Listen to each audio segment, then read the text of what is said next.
Shalom Bapak Ibu Saudara sekalian, bertemu dengan saya Pendeta Imron dalam rehat renungan di hari Jumat yang cerah yang bisa membuat Bapak Ibu Saudara mendapat berkat yang luar biasa. Mari kita berdoa. Kami bersyukur hari ini Tuhan kalau kami bisa kembali memberikan renungan di hari Jumat Tuhan dalam program GBI Ruko Grahaniaga yang dicanangkan oleh anak-anak muda kita, bahkan juga anak Bapak Gembala kita, Iskia yang luar biasa Tuhan. Kami yakin Kau berkati renungan malam hari ini dengan tema harga mati. Karena di dalam nama Tuhan Yesus tidak ada harga mati apapun juga.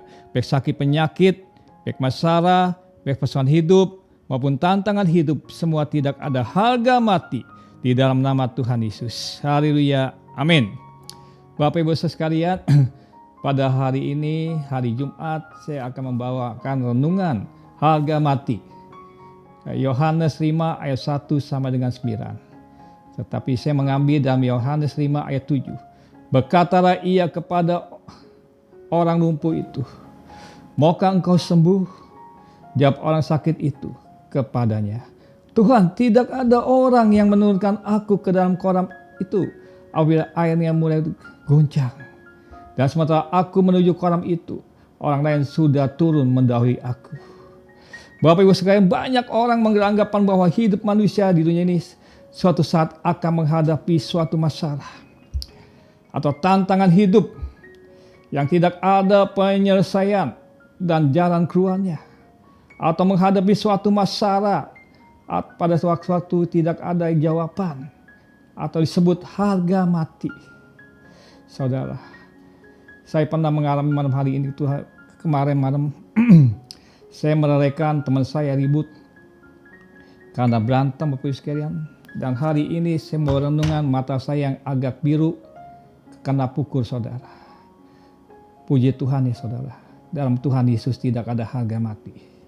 Dan saya tidak mengalami gegar otak, tidak mengalami untuk masuk rumah sakit, tidak mengalami walaupun muka saya itu memar, saudara. Tetapi saya percaya Tuhan kita yang bernama Yesus Kristus sanggup mengatasi apapun juga. Sanggup memberikan yang terbaik bagi hidup kita, saudara. Sama apa hal yang dialami oleh seorang pemuda yang ada di kolam Bethesda. Selama 38 tahun lamanya menunggu goncangan air kolam Bethesda. Untuk apa Bapak Ibu sekalian? Untuk meminta kesembuhan. Dan bagi orang lumpuh ini, pemuda ini berkata, ini hidup saya sudah jadi harga mati. Tidak ada kesembuhan, tidak ada pemulihan, dan saya tidak bisa berjalan kembali. Tetapi ya saudara, akhirnya saudara, Yesuslah yang bisa menolong orang lumpuh ini. Yohanes 5 ayat 1 sampai dengan 9. Sesudah itu ada hari raya orang Yahudi dan Yesus berangkat ke Yerusalem. Di Yerusalem dekat pintu gerbang domba ada sebuah kolam yang dalam bahasa Ibrani disebut Bethesda. Ada 5 serambi dan di serambi-serambi itu berbaring sejumlah besar orang sakit, orang buta, orang timpang, dan orang lumpuh yang menantikan goncangan air kolam itu. Sebab sewaktu-waktu turunlah malaikat Tuhan ke kolam itu dan menggoncangkan air itu. Barang siapa yang terdahulu masuk ke kolam itu menjadi sembuh apapun penyakitnya. Di situ ada yang 38 tahun lamanya. Luar biasa Bapak Ibu sekalian. Sakit. Ketika Yesus melihat orang itu berbaring di situ, dan karena Tuhan Yesus ya tahu bahwa ia telah lama dalam keadaan itu yang merupakan harga mati, saudara. Harga mati, berkata ia kepadanya, maukah engkau sembuh? Jawab orang sakit itu kepada Tuhan Yesus, tidak ada orang yang menurunkan aku ke dalam kolam itu apabila airnya mulai goncang. Dan sementara aku menuju kolam itu, orang lain sudah mendahulunya. Ini harga mati yang luar biasa, saudara. Tetapi kata Yesus kepadanya, bangunlah, angkat tiramu, angkatlah tempat tidurmu, angkatlah tikarmu saudara, dan berjalan. Dan pada saat itu juga sembuhlah orang itu dari ia mengangkat tiramnya dan berjalan. Luar biasa saudara. Tetapi itu hari Sabat saudara. Ingat, hari Sabat tuh nggak boleh melakukan apapun juga di Israel, di Yahudi. Tapi Yesus menyembuhkan orang lumpuh di kolam Bethesda ini pada hari Sabat. Karena bagi Tuhan, kapanpun juga, dimanapun juga, dia bisa menyembuhkan orang sakit. Maka tidak ada harga mati. Ya, apa itu dialami orang lumpuh 38 tahun? Meminta kesembuhan. Dari apa yang dialami saudara. Seorang lumpuh 38 tahun minta apa saudara? Minta kesembuhan dari lumpuhnya. Maka kita bisa melihat lebih jauh pengertian harga mati. Harga mati menurut kamus bahasa Indonesia saudara. Harga yang tidak bisa ditawar. Tidak bisa tawar lagi saudara. Artinya apa? Tidak bisa naik dan tidak bisa turun. Harga yang sudah dipatok begini. Jadi arti harga mati adalah sesuatu yang sudah final. Tidak bisa diganggu gugat. Dengan kata lain, sudah tetap. Pertanyaannya bagi kita Bapak sekalian. Pertanyaan bagi kita hari ini. Ya. Apa saja yang bisa menjadikan di dalam hidup kita harga mati? Bapak Ibu sekalian.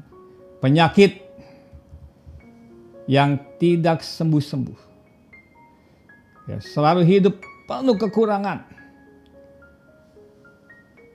Jabatan dan kedudukan yang tidak naik-naik. Keuangan gali lubang, tutup lubang. Dan masih banyak lagi yang bisa dikatakan menjadi harga mati. Kesaksian dengan apa yang suatu gereja alami. Mereka tidak boleh melakukan aktivitas atau kegiatan peribadatan di daerah itu saudara. Karena tokoh-tokoh masyarakat dan agama tidak beranggapan bahwa daerah itu sudah menjadi harga mati. Tidak bisa atau dapat sebagai sarana prasarana ibadah. Singkatnya, ceritanya, bahwa tahun yang lalu ada sebuah gereja yang tidak boleh dibuat ibadah. Karena gereja itu berbaur dan melakukan kegiatan sosial dan masyarakat bersama warga, pemerintah daerah tersebut, RT, RW, Lurah, Camat, Polsek Koramil. Disertai doa yang tidak putus-putusnya, maka akhirnya gereja tersebut dapat beribadah dengan damai sejahtera dan hati gembira. Ini semua terjadi karena pertolongan dan campur tangan Tuhan. Pertanyaannya, mengapa Tuhan Yesus bisa menjawab harga mati di dalam hidup kita dan memberikan jalan keluar? Yang pertama, karena Tuhan Yesus Allah 100%. Waduh, luar biasa. Satu-satunya. Tidak ada Allah selain Tuhan Yesus. Kasih-Nya yang tidak terbatas. Yohanes 3 ayat 16. Kemurahan dan kebaikan kita rasakan setiap hari. Anugerah. Atau kasih-Nya, karunia bisa kita nikmati, alami. Waduh, Bapak Ibu sekalian, penjagaannya, pemeliharaannya, dan penyertaannya selalu ada dan diberikan dalam hidup kita. Kesehatan Pak Ibu sekalian, dan kesembuhan diberikan tepat pada waktunya. Pada waktu kita mengalami sakit, ingat, mengalami sakit aja Tuhan Yesus bisa menyembuhkan kita. Dan tidak ada Allah di dunia ini, hanya Tuhan kita Yesus Kristus. Ulangan 6 ayat 4. Dengarkanlah hai orang Israel, Tuhan itu Allah kita, Tuhan itu Esa.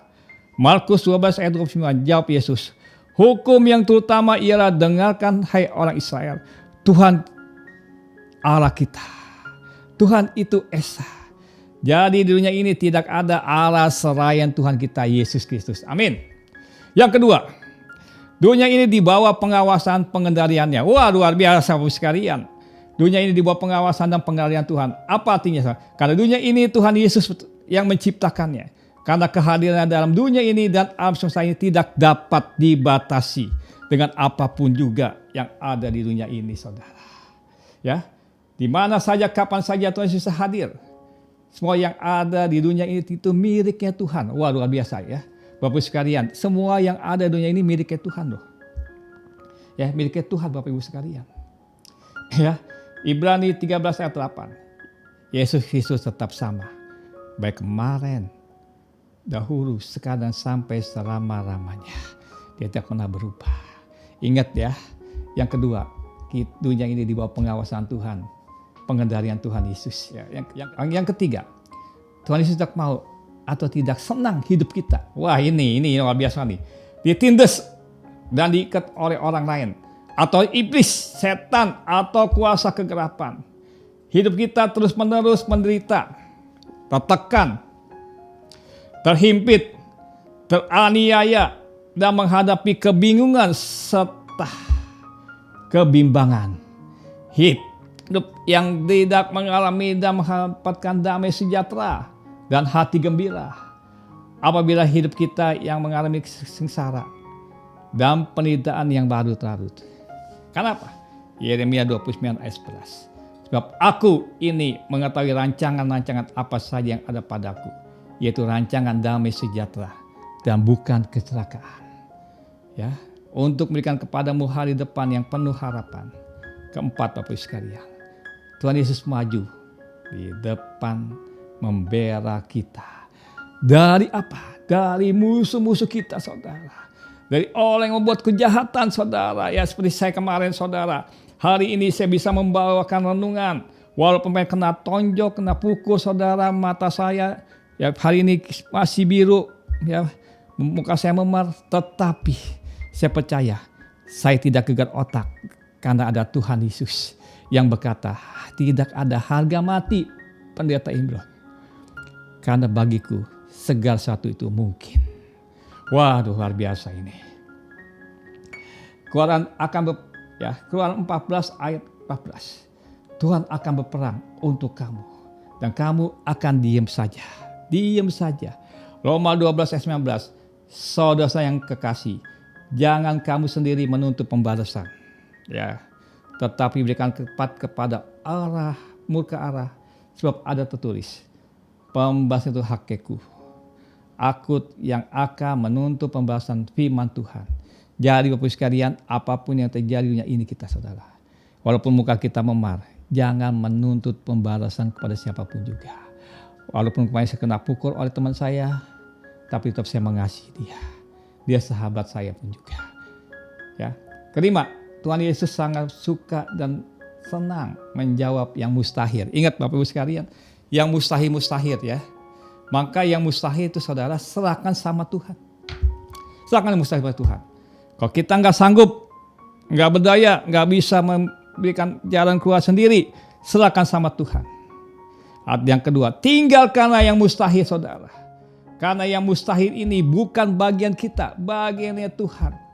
Karena Tuhan Yesus sangat senang menjawab yang mustahil bagi hidup kita, saudara. Yang merupakan harga mati pada hari ini. Bahkan kesembuhan apapun juga, Bapak sekalian, itu semua bisa dijawab oleh Tuhan tepat pada waktunya, indah pada waktunya, saudara. Jadi Bapak sekalian, jangan takut. Hadapilah harga mati kita bersama dengan Tuhan kita Yesus Kristus. Baik kesembuhan yang tidak kunjung-kunjung datang, baik sakit penyakit yang terus-menerus mengganggu kita, baik masalah-masalah yang menghadapi kita, saudara. Tetap kita percaya Yesus sanggup mengatasi setiap masalah yang kita hadapi sekarang sampai selama-lamanya. Amin.